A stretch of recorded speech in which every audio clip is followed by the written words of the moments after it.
At dawn, just beyond the edge of what was once the great plaza, a single wooden post stands upright, weathered, worn smooth by centuries and hands that no longer walk these fields.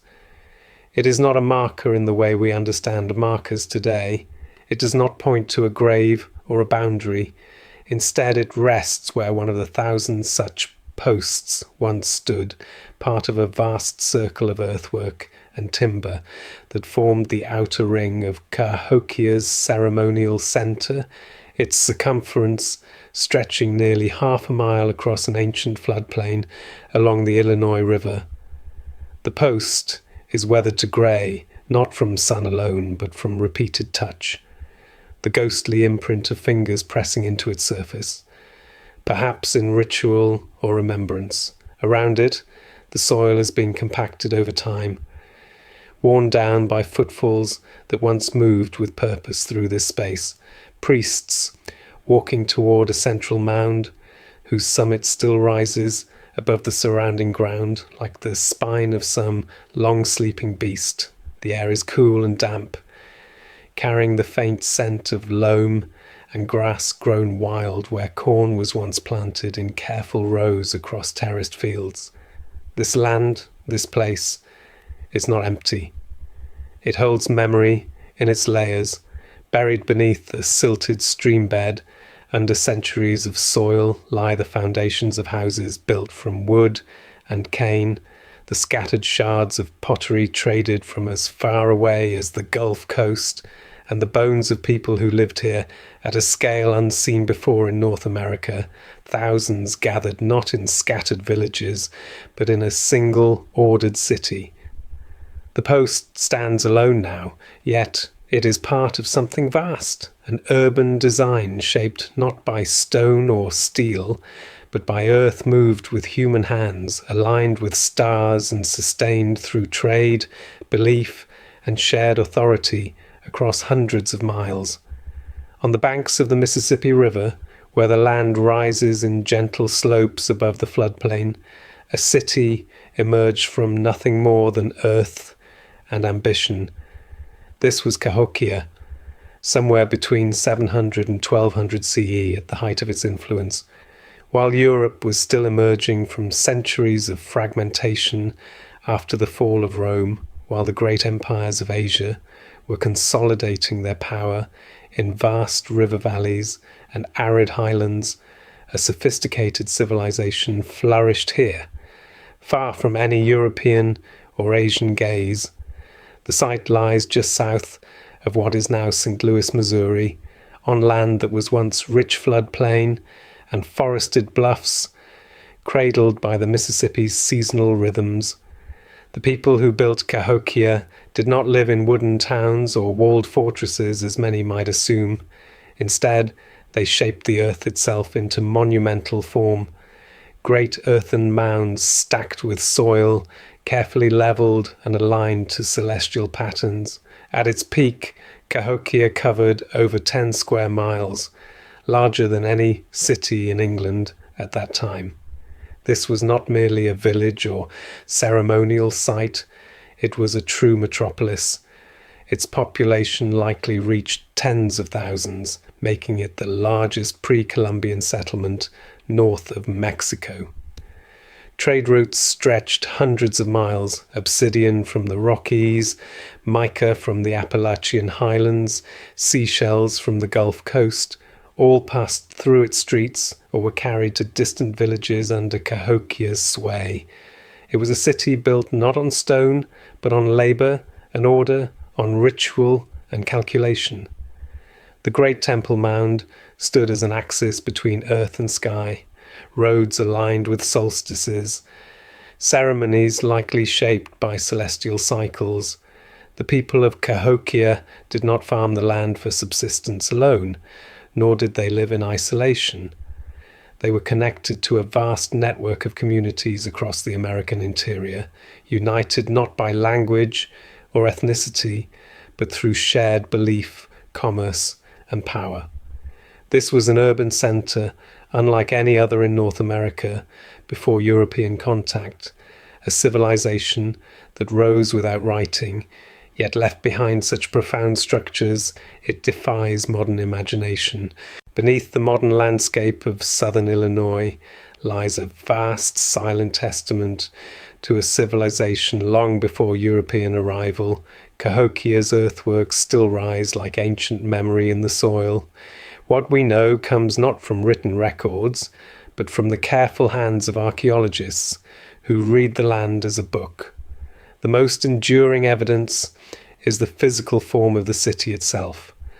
Towering earthen mounds, some exceeding 100 feet in height and covering several acres, arranged with precision around ceremonial plazas. These structures, especially Monk's Mound, the largest pre-Columbian earthwork north of Mexico, are built not from stone, but from millions of baskets of soil, stacked layer by layer over generations. Their very existence implies organized labor, centralized planning, and a society capable of mobilizing vast human resources. Excavations reveal more than shape. They uncover layers of occupation, broken pottery, chipped flint tools, animal bones, and the remains of domestic dwellings, long vanished but recorded in soil stains and post holes. Burial mounds preserve not only skeletons, but also grave goods, shell beads, copper ornaments, obsidian blades from distant sources, suggesting trade networks stretching hundreds of miles. These artifacts are not just objects, they signal social hierarchy and spiritual significance. Scientific methods deepen the understanding. Radiocarbon dating of organic materials, charcoal, bone, plant remains offers a timeline for construction and abandonment. Soil analysis reveals patterns of habitation, agriculture, and environmental change. Paleobotanical studies show that maize cultivation intensified as Cahokia grew, fueling population expansion. Isotope analysis of human bones traces the origins of individuals. Some were not born locally but migrated from far-flung regions, indicating a cosmopolitan society. While no written language was preserved, the arrangement of mounds and plazas suggests ritual order and celestial alignment, possibly linked to astronomical observation. These patterns are not random. They reflect deliberate design grounded in belief systems we can only infer. The evidence is fragmentary but cumulative. Each mound, each artifact, each layer tells a piece of a story that was never written down, yet unmistakably lived. Beneath the towering mounds of Cahokia, life moved in rhythms shaped by soil and sky. People woke before dawn, their breath catching in the chill air as they stirred fires within low-walled homes of wattle and daub. The earth was not just foundation, it was ingredient, tool, memory. Women carried baskets woven from reeds to gather wild rice along the Mississippi's edge, or to harvest maize that had travelled far, grown in distant fields, where the soil was richer than their own. Men returned from hunting with deer hides slung over shoulders, the scent of damp fur clinging to them as they passed by cooking hearths. Children played near communal spaces, their laughter echoing between mounds whose bases were worn smooth by generations of feet. They learned early how to shape clay into bowls, how to mend nets, how to recognize the patterns in clouds that warned of storms or signaled planting time. There was no single language for all here. People from dozens of villages spoke different dialects, yet shared gestures, songs and rituals at the great plaza, where ceremonies might last days. Work was not divided only by gender, but by status. Some laboured to haul soil on ropes, their backs bent beneath the weight of earth moved in baskets. Others tended sacred groves near Mound B, or walked paths leading toward the grand central plaza, where silence fell when the priestly class approached. Fears were quiet ones, that a flood would rise from the river, that the harvest would fail, that the balance between earth and sky had slipped. Yet life was not measured only in survival. There were choices: where to plant, which path to take to trade at the gathering places, how much of their surplus they might offer at rituals on the mound summits. In these daily acts, ordinary people built a city, not just stone and dirt, but meaning. They shaped space not for permanence alone, but for purpose. To stand in awe, to belong, to be part of something larger than themselves. And when night came, they returned to homes that were warm with firelight, where stories passed from mouth to ear, stories of ancestors, of animals who spoke, of a world held together by rhythm and respect. At the heart of Cahokia lies a question that reshapes our understanding of pre-Columbian North America. How did an urban center emerge in the Mississippi floodplain without writing, metal tools, or wheeled transport?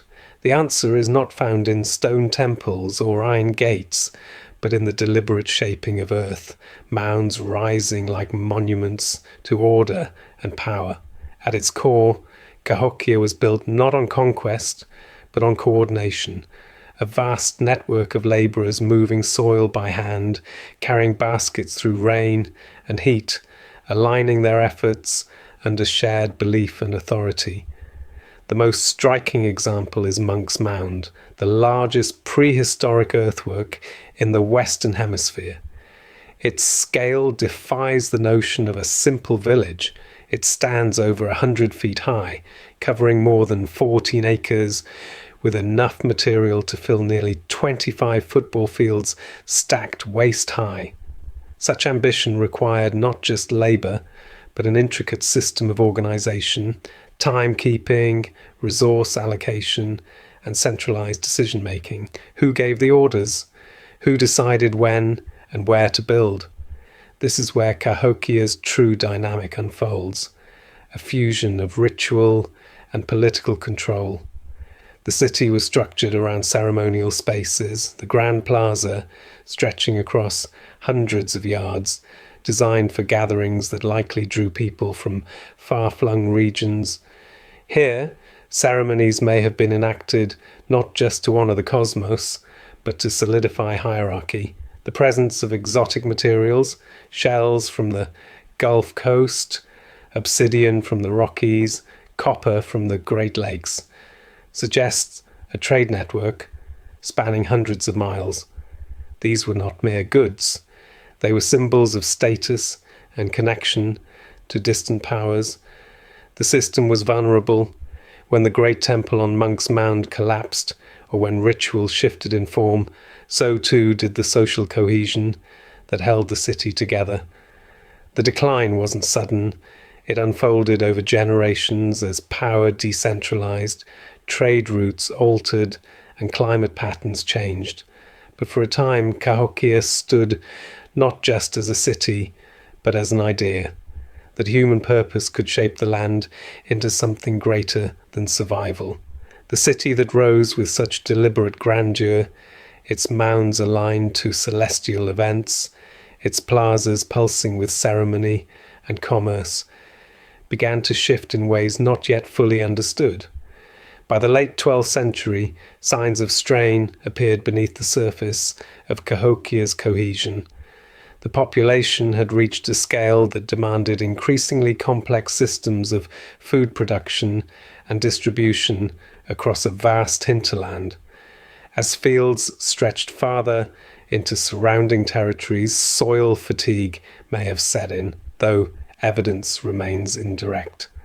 Buried pollen layers suggest shifting agricultural patterns, but not definitive decline. More pressing was the strain on social cohesion. As populations grew dense within the city's core, tensions may have simmered beneath communal rituals and shared labour. There is no clear moment of collapse, no sudden fire or invasion recorded in the archaeological record. Instead, a slow reorganisation emerges over several generations. The great wooden palisade that once enclosed the sacred precincts begins to show signs of repair, and later neglect. Some mounds ceased to be used, others were repurposed into burial platforms for new clusters of families. A shift occurs in settlement patterns. People move outward, forming smaller nucleated communities scattered across the floodplain and uplands, no longer clustering at the central axis. The ceremonial heart remains vital, but less so than before. The grand plaza that once echoed with chants and processions now sees fewer gatherings.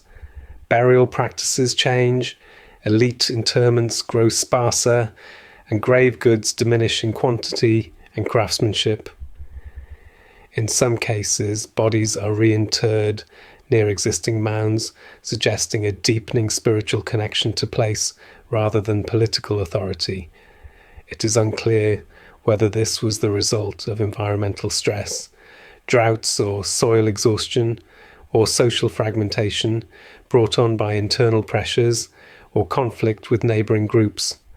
Some scholars suggest that migration patterns indicate people seeking new opportunities beyond Cahokia's reach. Others see adaptation, a transformation from a centralised, monumental city into a networked society sustained not by towering pyramids, but by enduring kinship and ritual continuity. The Metropolis did not fall, it transformed, and in its quiet evolution, the legacy of Cahokia endured, carried forward not in stone or earth, but in memory and movement across generations. Despite decades of excavation and study, many fundamental questions about Cahokia remain unresolved. The city's rise was rapid, evidenced by massive earthworks built in a matter of generations, but the precise mechanisms behind its emergence are still debated. Was it the result of centralized authority directing vast labor forces, or did power emerge incrementally through networks of regional leaders whose influence coalesced around ceremonial centers like Monk's Mound? There is no written record, and while we can infer social complexity from architecture and artifact distribution, we cannot confirm whether Cahokia was a single political entity or a confederation of autonomous communities bound by ritual and trade. The myth that Cahokia was a unified empire with a rigid hierarchy persists in popular imagination. In reality, the evidence suggests something more fluid, a dynamic urban core surrounded by satellite communities whose relationships were likely negotiated rather than imposed. The scale of its construction defies simple explanations. We know labourers moved millions of tons of soil, but we do not know how they were organised or sustained. Were workers rewarded with food and status? Was conscription involved? Evidence for mass starvation or disease is absent, yet the absence of large-scale agricultural infrastructure suggests that subsistence came from a wide region, likely through reciprocal exchange rather than centralized control. Another persistent misconception is that Cahokia collapsed suddenly due to environmental collapse or social breakdown. While climatic shifts and soil depletion likely played roles, the end was neither abrupt nor uniform. Some outlying communities persisted for generations after the central ceremonial zone declined. The transition wasn't a fall, but a transformation, one where power diffused outward rather than vanishing. And finally, we still do not know what Cahokia meant to its inhabitants beyond ceremony and economy. Was it a pilgrimage site? A political stage? A cosmic axis connecting worlds? Interpretations are shaped by modern assumptions about religion and urbanism, assumptions that may not reflect the lived realities of people who built this city without writing, with only memory, ritual, and earth as their tools. Cahokia endures not in stone, but in silence, a stillness that speaks across centuries. The earth remembers where men once walked, where ceremonies lit the night sky, where grain was stored and voices rose with purpose. What remains is neither monument nor ruin, as we understand them, but something deeper, an imprint of intention. The mounds did not fall. They were slowly filled in by time, wind, rain, and life that moved on. And yet, what endures is not just the shape of earth piled high, though it stirs wonder even now, but the persistence of human ambition made visible through scale. A city built without wheels or iron, sustained across generations not by conquest alone, but by networks stretching far beyond its walls, trade in mica and shells, ritual shared across hundreds of miles, a social order that could gather thousands in common purpose. We do not know why it ended, whether the people left slowly, moved westward with shifting seasons and kinship ties, or were drawn into other forms of community. But we know this: their city did not vanish because it failed. It changed. The same forces that built Cahokia, cooperation, belief, adaptation, are what allowed its story to survive beyond the site itself. This still matters because it challenges the idea that greatness must be carved in stone or recorded in writing. Cahokia shows us that cities can rise from earth and memory, shaped by human hands and shared meaning. It reminds us that transformation is not always destruction, but sometimes a quiet shift of people, place, belief. That civilization does not require permanence to matter. There was no single moment of collapse, only the slow unfurling of time. The wind still whispers across Monk's Mound on autumn evenings, and for just an instant you can hear what they once knew, that we are made of earth and memory and the quiet courage it takes to build something that outlives us.